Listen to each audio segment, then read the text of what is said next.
London, you there? Undercover with the IRA for a few weeks now. Got a report to send back to you. First of all, why were they formed? Done a bit of digging, think I found the answer. Turns out there were some problems in Northern Ireland in the 1960s. British government didn't like this, sent in troops to deal with it. Nationalist communities think they're being targeted by these troops, and so groups were formed to try and deal with the British. One group was called the IRA. Now, different people in the IRA didn't get on with one another. One of them decided to form the official IRA. We don't care about that. Another group decided to form the provisional IRA, the PIRA. They're the IRA we were interested in. And the other ones I've got some information for you on. Oh, be right back. Don't worry, it was a false alarm. Right, better be quick though. Here's the three aims of the IRA. First of all, defend the nationalist communities. That's quite important. There's some loyalist people out there who do not like the nationalists and have been targeting them. The IRA say they're going to defend them against them, and also the British troops that have been stationed there. Number two, remove the British troops. Don't trust them. Think they're targeting the nationalists. Let's get the British out of Northern Ireland. That's their argument. And thirdly, they want to unite Northern Ireland, the 6 counties of Northern Ireland, with the 26 counties in the Republic of Ireland, to create one big united Ireland. Madness. Oh, I'll be right back. Right, London, you're probably wondering how we're going to deal with this IRA threat. Well, I've got to tell you, some of their methods are pretty genius. First of all, they use songs, some of them dangerously catchy, talking about how Britain has badly treated the Irish over the years. They use posters, got murals on the side of buildings, talking about their IRA and self-publicising them, and even handing out leaflets, criticising how people in the nationalist areas are living in poverty. There's lots of unemployment there, a lot of people are angry. Big leaflets full of all the information about that and saying people should be joining the IRA. Dangerous stuff. They're getting also a lot of support from the Republic of Ireland. They're getting support from Americans. There's a lot of people in America who've got Irish family, originally from Ireland. So they're targeting them too, getting a lot of money in from them. What's more, not just the Americans, they're also getting some support from Libya. Colonel Gaddafi's regime has been providing training and equipment to the IRA to help them out. So this is a pretty well organised unit. Not only that, the actual terrorists organised in cells. Individual cells that never meet each other. So if one cell gets arrested, they can't dob in other cells. So it's a pretty secure network. Right, I've done a bit more snooping, and broadly speaking, I can tell you about 3 different types of targets the IRA have been targeting. First of all, economic targets. Second of all, military targets. Third of all, political targets. Let's talk about economics first. One of the aims of the IRA is to remove British from Northern Ireland. Not just military, in fact even shop owners and people like that. For example, July 1972, they planted 22 bombs in Belfast, all blew off at roughly the same time. Now, 9 people are dead and 130 people are injured, but that's not the reason why they set these bombs off. They want to destroy those shops.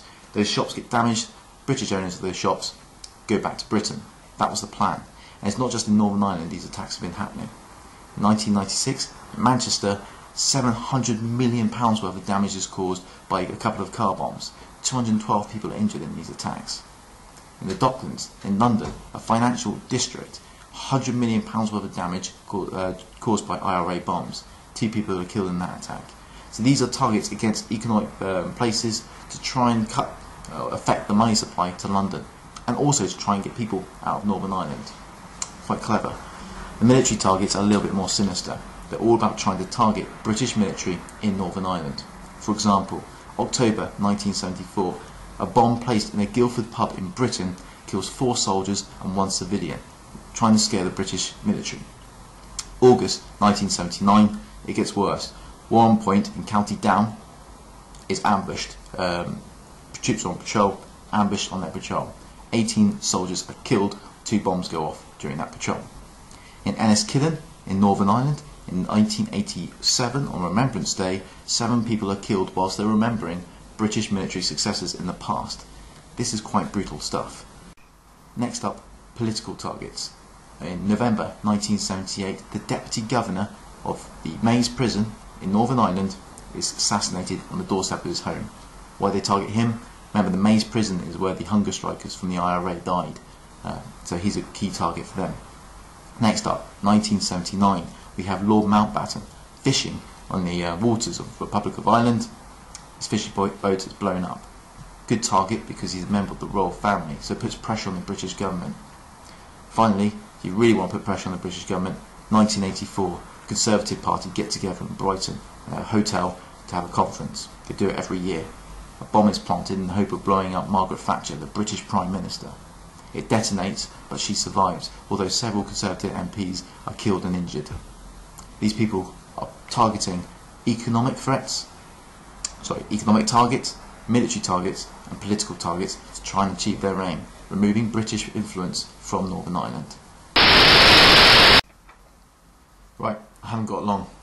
The IRA just popped out to get some biscuits. They'll be back any time now. So let me quickly talk you through how the British government has responded to the threats of the IRA. First of all, 1971, internment. This was a massive failure. The idea was arrest IRA suspects, slap them into jail. No trial, no proper inquiry. Some of the suspects are even tortured. The problem with this is some moderate nationalists who didn't mind the British so much now become more extremist and they start to support the IRA.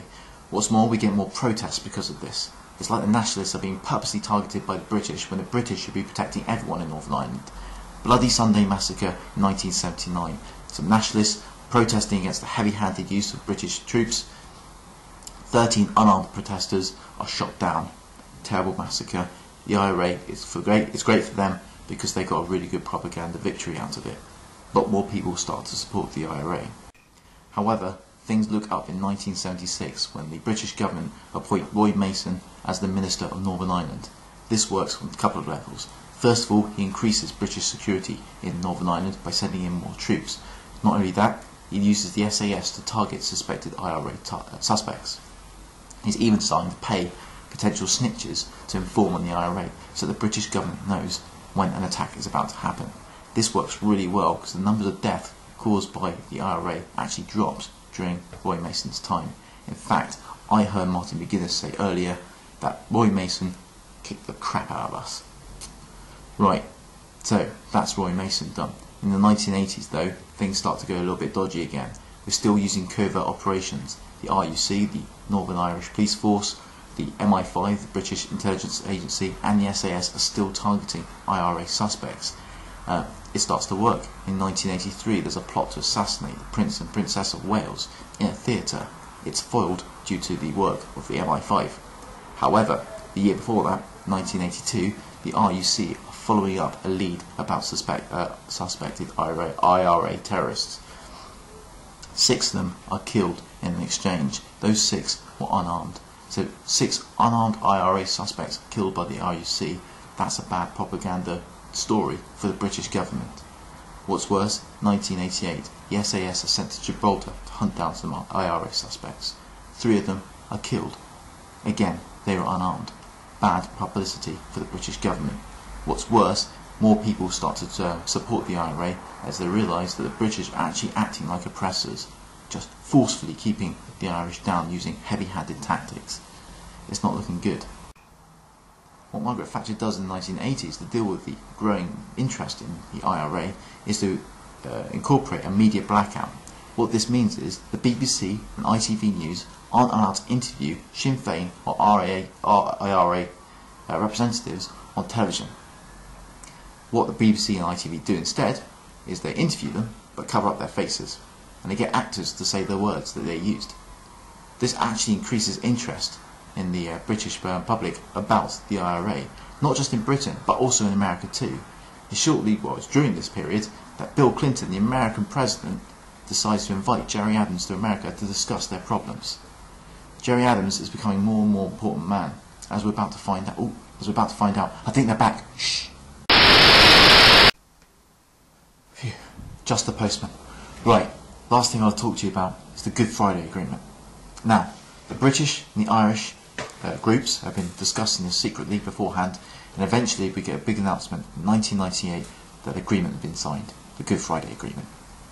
What it means is the British government accept that if the Northern Irish ever want to become part of the Republic of Ireland and ever vote for it, then, and they vote that they do want to, then the British government has to accept it and let Northern Ireland join the Republic of Ireland. That's not likely to happen anytime soon because the majority of people of Northern Ireland want to stay part of the UK. They also decide Northern Ireland needs a democratic, fairly elected assembly, and so they create the Northern Ireland Assembly. it should be representative of both the nationalists and the unionists. So the elections have got to be fair to make sure everyone gets a say. They also decide they need to have a look at the RUC membership. At the moment, the RUC, the Northern Ireland Police Force, is dominated by unionists. They've got to try and work out a way in which nationalists can get involved. They don't say they're going to do that in the Good Friday Agreement, but they say we'll definitely have a look at it, we'll try and find a way to get more nationalists involved.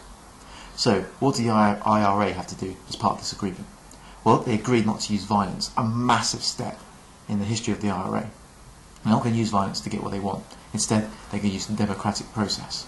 Secondly, they also say that they're going to decommission their weapons. So they're not going to be able to use them anymore. This is going to happen within 2 years of the agreement being signed. So their weapons will become useless. That's the plan. What about the British government? Well, the British government has got to say that it's going to respect all human rights in Northern Ireland. No one can be arrested anymore and just shoved into a prison without a trial. That's never allowed to happen again. So they've got to respect all human rights in Northern Ireland. Secondly, they agree to reduce the number of British troops in Northern Ireland and their role. So get them out off the streets and back into the barracks again and get less there.